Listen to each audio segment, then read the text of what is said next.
U.S. President-elect Donald Trump said on Tuesday he has picked as his Secretary of Defense Pete Hegseth, a Fox News commentator and veteran who has expressed disdain for the so-called woke policies of Pentagon leaders, including its top military officer.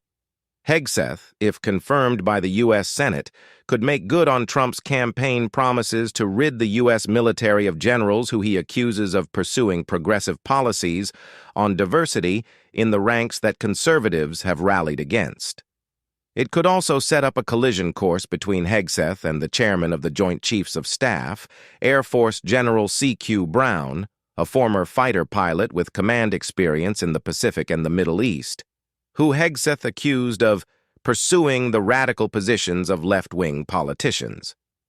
The 44-year-old NATO skeptic is perhaps Trump's most surprising pick as he fills out his cabinet ahead of the January 20th inauguration, and the decision drew swift condemnation from some of Trump's opponents. The job of Secretary of Defense should not be an entry-level position, Representative Adam Smith, the top Democrat on the House Armed Services Committee, said on X. Trump, announcing his decision, praised Hegseth, who is an Army National Guard veteran and, according to his website, served in Afghanistan, Iraq, and Guantanamo Bay, Cuba. Pete is tough, smart, and a true believer in America first, Trump said in a statement. With Pete at the helm, America's enemies are on notice. Our military will be great again, and America will never back down.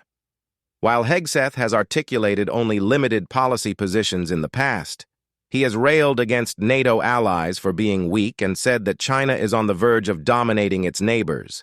Hegseth has said he left the military in 2021 after being sidelined for his political and religious views by an army that didn't want him anymore.